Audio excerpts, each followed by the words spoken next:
২৪ সালের ৩১শে জুলাই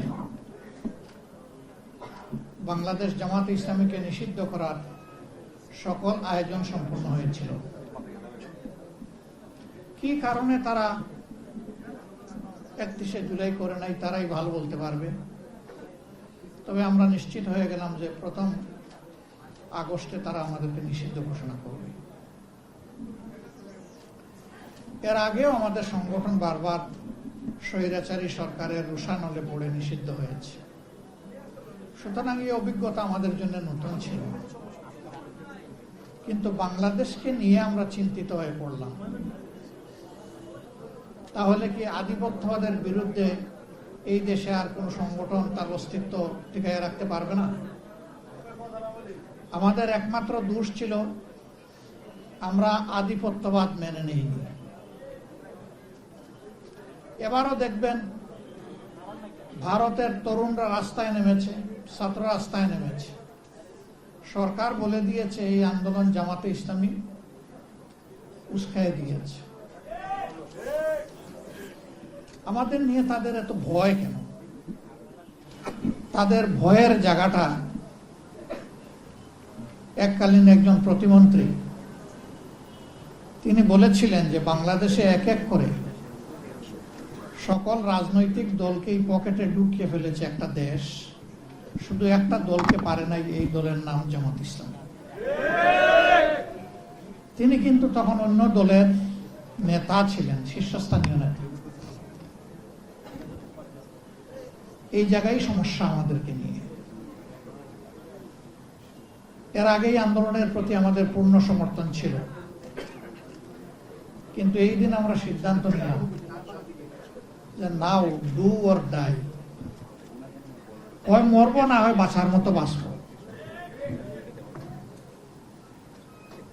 এই জন্য কোন দলের শীর্ষ নেতারা যখন বলেছেন এই আন্দোলনের সাথে আমাদের কোনো সম্পর্ক নাই, এটা ছাত্রদের আন্দোলন, একই দিনে বাংলাদেশের কণ্ঠস্বর হিসাবে জামাতে ইসলামের সেক্রেটারি জেনারেল দলের পক্ষ থেকে দায়িত্ব পেয়ে তিনি প্রেস কনফারেন্স করে বলেছেন যে আমরা জামাতে ইসলামের সাথে সম্পৃক্ত সকলকে এবং দেশবাসীকে আজকে তরুণ সমাজের পাশে দাঁড়ানোর জন্য, ঝাঁপিয়ে পড়ার জন্য আমরা আহ্বান জানাচ্ছি।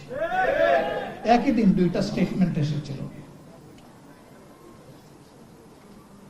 কিন্তু মহান আল্লাহর ইচ্ছা এবং সাহায্যে জনগণের এই আন্দোলন তরুণ সমাজের নেতৃত্বে যখন সফল হলো, তখন আল্লাহর কসম আজ পর্যন্ত এই আন্দোলনের কোনো কৃতিত্ব আমরা দাবি করি নাই।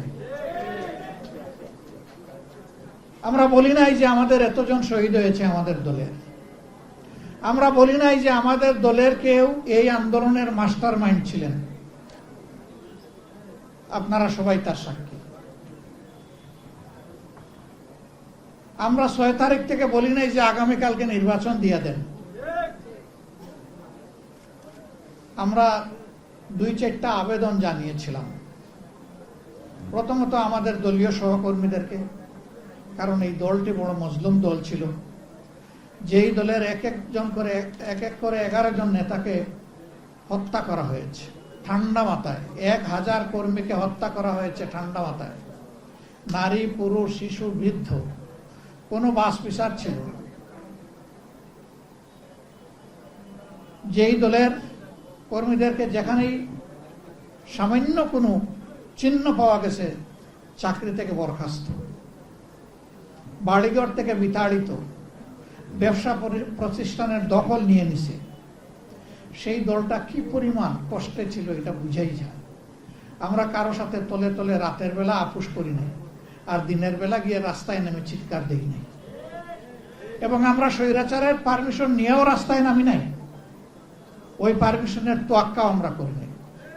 আমাদের যেটুকু সামর্থ্য ছিল দফায় দফায় তাই নিয়ে স্বৈর শাসনের আমরা প্রতিবাদ করেছি।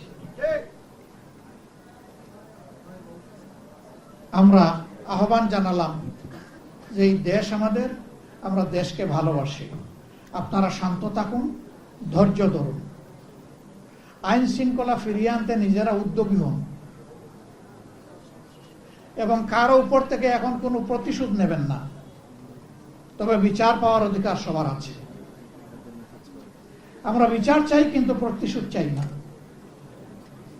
আলহামদুলিল্লাহ, দুনিয়ার ইতিহাসে গত 100 বছরে একমাত্র গণ অভ্যুত্থান, গণবিপ্লব, যেখানে বিপ্লব বা অভ্যুত্থানের পরে কোনো মানুষকে মরতে হয় নাই,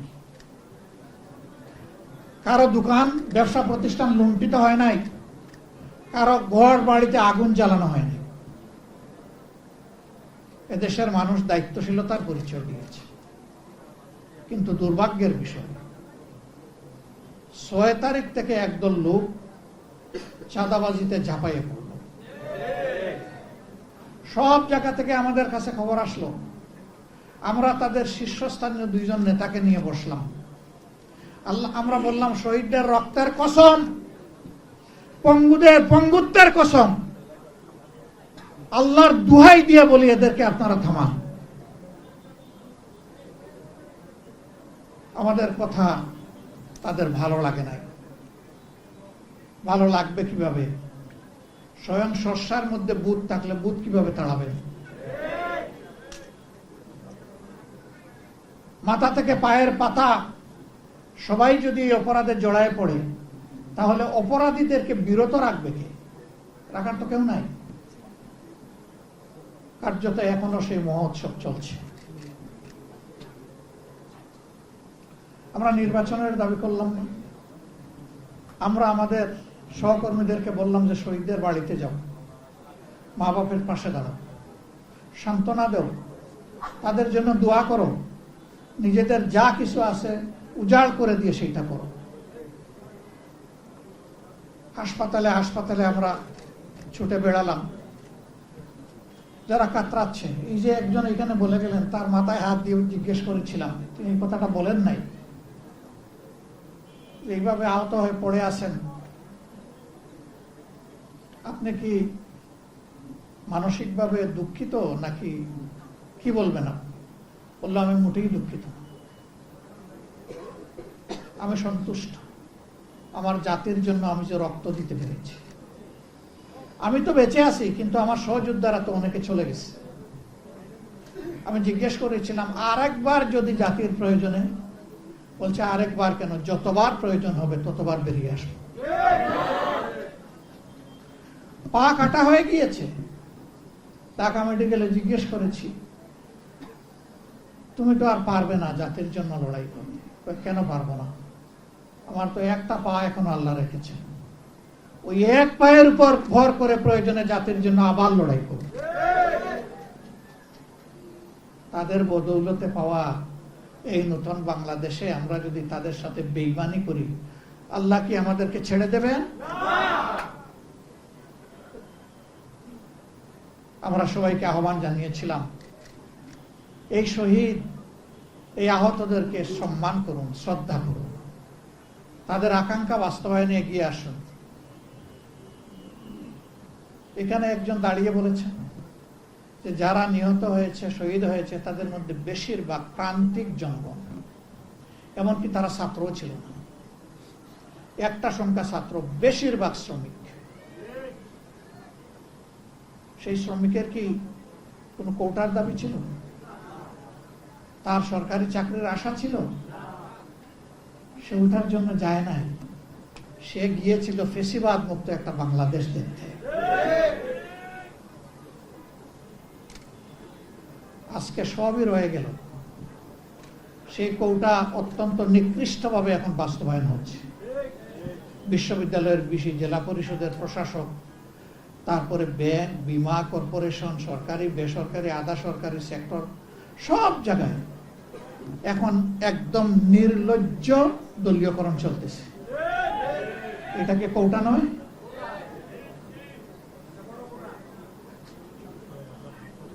এখানে যোগ্য লোকদেরকে, দেশপ্রেমিক লোকদেরকে সরিয়ে দেওয়া হচ্ছে। বাছাই করে করে অসৎ, দুর্নীতিপরায়ণ লোকদেরকে প্রধান প্রধান জায়গায় প্রদান করা হচ্ছে, যেন একটা দুর্নীতির স্বর্গরাজ্য কায়েম করা যায়।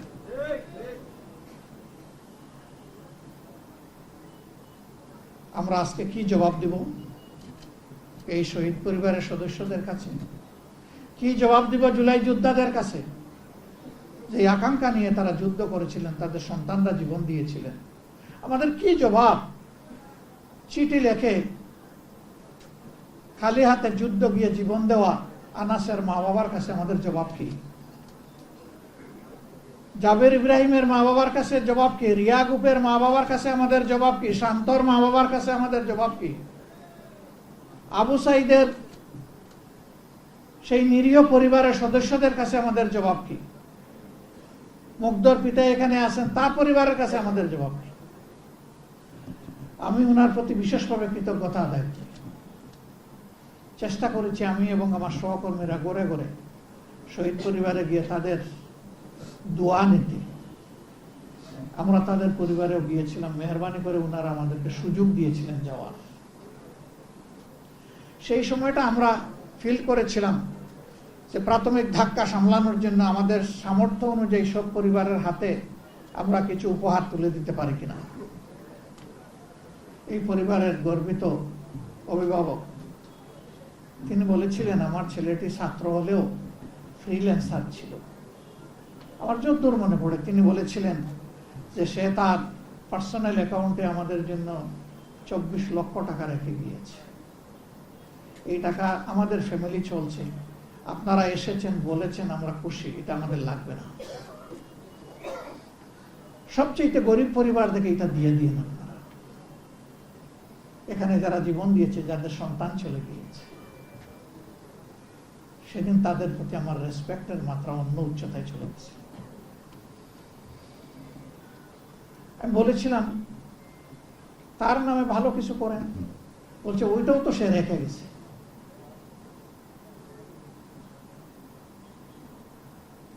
এই যে পবিত্র একটা আকাঙ্ক্ষা, আমার ছেলে যে কারণে জীবন দিয়েছে ওই কারণে সহযোদ্ধাদের প্রতি একটু সম্মান দেখালে আমি বরঞ্চ কৃতজ্ঞ হব, মানসিক প্রশান্তি পাব।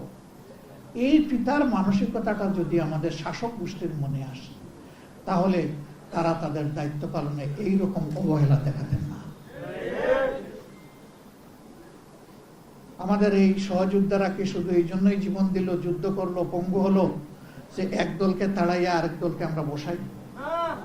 বরঞ্চ তারা সিস্টেমের পরিবর্তন চেয়েছে, একটা মূল পরিবর্তন আসুক।